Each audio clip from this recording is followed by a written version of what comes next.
All right, welcome to Empower You Crown Up, where this is where we empower moms, educators, and entrepreneurs to live their best life and continue to prioritize their mental health by putting themselves first so they can cultivate better relationships. So today we have a special guest today. Her name is Miss Cherese Campbell, and she is going to be talking to us about empowerment and telling us a little bit about herself and what she does. We know that she's an educator, for one thing. And that's why we just connected from the time I met her, because educators know educators.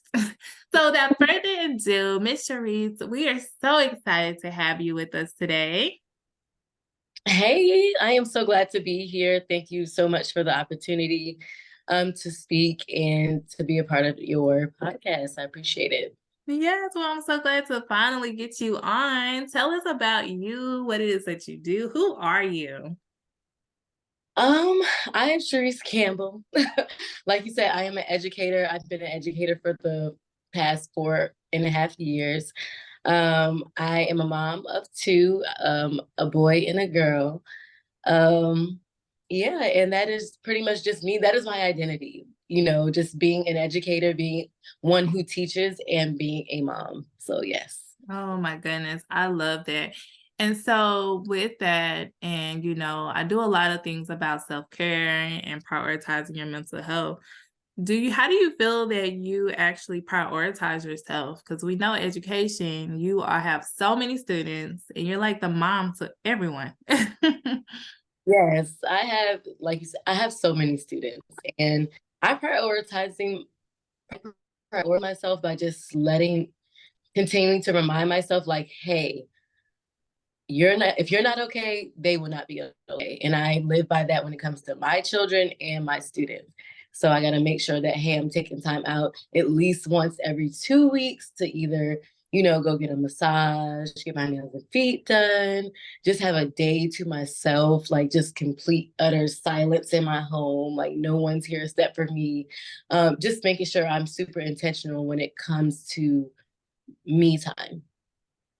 Yes, and I love how you say you have to be intentional. That's something that I talk about a lot. It's being intentional, because if not, you'll find yourself like steady taking yourself and putting yourself on the back burner and putting everybody else's needs above yours. But when you need something, no one is anywhere to be found. And so I love how you say you go and you get a massage or you do something for you, or you make sure that there's peace and quiet in your house. So how do you do that as far as making sure there's peace and quiet in your house? Like, do you schedule the kiddos for a parents' night out, or do you have a family member who helps you? Like, how do you do that? That is such a great question because I know a lot of people, like moms, may struggle with that. So, yes, first of all, I definitely just explain to my children, like, hey, mommy needs this time to herself, like, so please, don't think I'm trying to just get rid of you. So, I explain to my child, and then either I send them to my best friend's house because she's their godmom. So I'm like, hey, it's your turn. High five. Or I'll send them to my mom's house where she's like super open. She loves her grandkids being over there. So yes. Or, like I'll send my son to his dad's, um, or my daughter to her family members as well. So yes. Okay, I love that. And so you have some support. And I'm glad you said that, because it's so important for us to have a key support system, somebody we can trust to be around our kids. Because there's so much going on. And I feel like so many people fear having someone or allowing their kids to go and be with a family member, somebody they can trust, because we're always in control. When you're a mom, you're working, you're always doing something. You got to do this, you got to balance that. But I love how you said that you explain that to your kids, like, hey, mommy's not trying to get rid of you, and mommy needs it so mommy can recharge and be better. Mhm. So, And I feel like, oh no, oh, you're good. You're good. I was gonna say, so that's amazing. yes. And I feel like they totally understand, and they're like super in tune with me. We're in tune with each other, and they feel when I get to the point where I'm just like, okay, children, like, okay, I need some time for me. So they're just like, okay, mom, we understand because we see that you need some time for you. Yes, cause and that brings me to as a mom, like I don't know about for you, but I know when you get to the moment of you're overwhelmed and you just stressed out, you got deadlines to meet. It's like you're yelling at everybody or you're just like frustrated. Have you noticed in yourself, like what are those changes within your body that you've noticed within you when you are overwhelmed or frustrated or you just need a break? Yes, and I definitely feel it in my body. I feel it all over my body. I feel like a sense of like my body gets tense all around from like my head, and I feel it in my chest. I feel it in my tummy.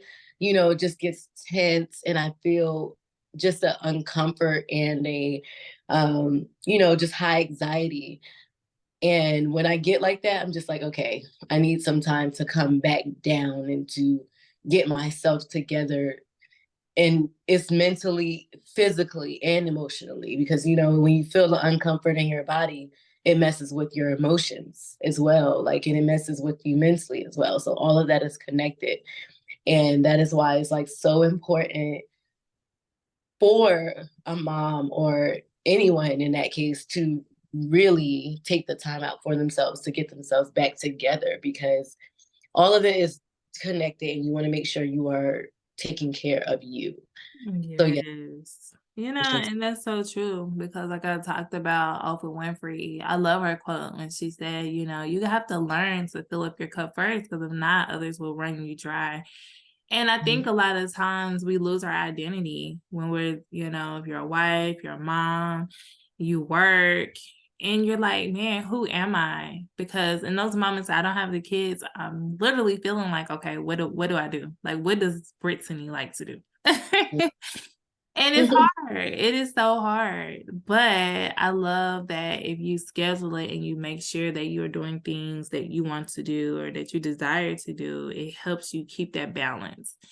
Yeah. And as a mental health therapist, I've talked to a lot of parents who become empty nesters. And it's hard for them because their identity was wrapped around their children, doing sports and doing this and doing that. So then when their children left, they literally had like a crisis or slipped into depression because they were like, I don't know what to do with myself. Like I did everything with my kids. So what Yeah. advice would you give to that person who is like so wrapped into their identity or in their job and they have literally lost themselves? Advice I would give to a person who is struggling with their identity after, it's been wrapped around their children or their job is to find another one. Find those to identify yourself with. Like I always say, to my mom, because she's like, oh, your children come first. Da, da, da. She was one who didn't really believe in. She's one who doesn't believe in, getting breaks. My mom never gets a break. I didn't. Da, da, da. So my mom does stuff like that or tells me things like that. And Mm. I, oh no, that is not me. I am definitely gonna get the time to myself. And also when I become older, I want my kids to be independent enough so that, they're able to stand on their own 2 feet, raise their own family successfully. And I'm gonna be out traveling the world. That's what I'm gonna do. Yes. So I already got it planned out. That's why I take just the thought of like my retirement and all that stuff. I take that seriously and I think about that ahead of time, because I'm like, hey, when I get older, I want to be in a place where I don't have to find a job or I don't have to work. I can feel free. I can be free. Mm. I feel like get to a certain age, we should be free.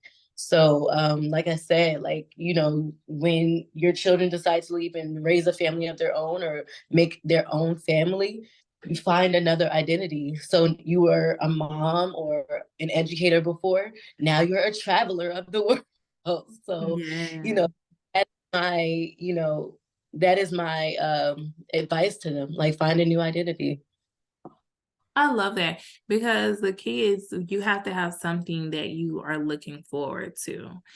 And I think it's great to be in the present moment. But if you have some goals and dreams and aspirations, that's going to help you to be like, oh, wow, I can't wait for the kids to get out the house. I can't wait. Like, I love you, but hey, I'm ready to travel the world. I love you, but I got to join this bowling league or whatever it is that you truly enjoy doing. And you're right. The older generation, they're so big on, I didn't do this until my kids did. But I'm seeing now that from the counselor perspective and working with students and adults, but working with a lot of students, like I can't tell you how many students get enrolled or come in and they've lost their mother. And I always Mm. wonder, I'm like, man, did that mother get a chance to live her life or, just be free? Or was she so stressed out because she was worrying about, how she's going to make ends meet or how she's going to do this for her children or her family that she didn't even get to enjoy her life? Mm. And we don't want to be like that, but we know that we have to take steps to get there where we desire to be. And we can have both. Like, we don't have to pick and choose. Like, we can be a super mom and also a super, author, speaker, travel the world, whatever, right? Yes, absolutely. With balance, with balance. So I think that's amazing. And I want to talk about your childhood. For example, did you ever dream of being an educator or being who you are today as an author? Or was this something that kind of happened in a sense? So going to just authorship, I've always wanted to be a writer. That is definitely my dream. And it's my dream, it's my passion. I've been writing since I was like a child. Um, and knowing that I wanted my education to follow I wanted my education to follow my dream and my passion of becoming a writer. So that's why I decided to get a degree in communication. That's why I decided to get a degree in film and media. But reflecting back, I realized like, hey, I should have thought a little bit further, because I'm like, okay, maybe I should have not gotten such broad degrees and really just focus on English and then creative writing. I was just reflecting on that the other day that, hey, I could have went in different directions. Though I realized that my journey is not over and, I chose the roads that I've taken for a reason because I was literally the first person in my immediate family to go to college. So, just making all the decisions for myself as a child. What I would say, I'm grateful and I'm super blessed to have figured it out and navigated, the world of education at such a young age. Um, so yes, it was definitely my dream to always become an author. And I'm so I've had certain I've had articles published, but I've never had like a book published. And I'm working on my first book to get published, and I'm super excited about that. So yeah. Yes, that is so exciting. Congratulations. So what I'm hearing you say is you always dreamed of being a writer. It's always been in you, but you had to take those leaps of faith to get to where you are today.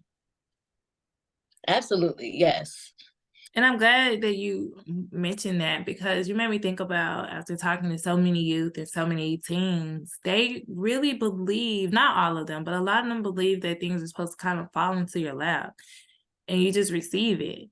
And I tell them all the time, I don't know any great basketball players or anyone who was great at anything that only gave it one shot or didn't have a plan, That is It's crazy. that is great advice. Great advice. Even as an adult, we still have those thoughts of like, oh gosh, can you please just like open this door? Can you bring this save me to answer all my prayers and stuff. So I get it.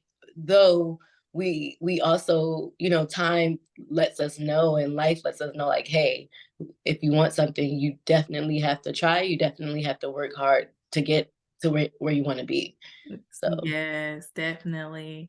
Well, as we get ready to close out, do you have a favorite quote or favorite scripture or something that you would love to share as a way to empower our audience to keep going? Because we know life be life and it get hard out here. Like I say, it gets hard in these streets, but we just keep doing what we can and doing the best that we can because motherhood does not come with a manual. And it's just like we're just doing the best that we can. So what words of advice or do you have a quote or scripture that you would give to our audience? I do, and I was just looking at this quote earlier in the week. It's by Nelson Mandela, and it says, "It seems impossible until it's done." Period. Mm, yes, It's that's so true. I love that, and just thinking about that. Seeming impossible until it's done. That is so true. Because think about while we're working out, you made me think about working out. It seems impossible while you're doing it, while you're going up the stairmaster. You're like, oh my goodness. But once you get done, you're like, I feel great. Like we did it. Like we did 30 minutes on the stairmaster. Like we did this. now that I'm writing a book, and I'm like, oh my gosh, I got so many chapters left. Like, when am I gonna get done? I don't know. Like, it seems impossible right now, but then I'm thinking about how I'm gonna stay consistent and keep on working toward it. And I'm gonna be like, okay, now it's done. I did. Yes. It's no longer impossible. That's right. That's right. I love that. Well, how can our audience stay connected with you and just get to, just know all about Cherese and what Cherese does? Definitely follow me on Instagram at Yo Teacher Mom. Is Yo_Teacher Mom. And I'm also on LinkedIn, Cherese Campbell. So yeah, definitely go out and follow my social medias. I love it. Well, thanks so much, Cherese, for you being a special guest on Empower You Crown Up, where we empower our moms, our entrepreneurs, and educators to just be great and keep going, to prioritize their mental health and cultivate those better relationships. Because when you don't prioritize you, everything around you starts to crumble. But at least if you put yourself first, then you can feel a little bit better as you navigate life and do this thing called life day in and day out. Well, again, Cherese, thank you so much for being our special guest tonight. And everyone, make sure you go and follow Cherese. I love that name, Yo_Teacher Mom. I love it. I love it. And also follow on other platforms at Cherese Campbell. Thank you so much for joining us today. For having me. Have a blessed one. You too.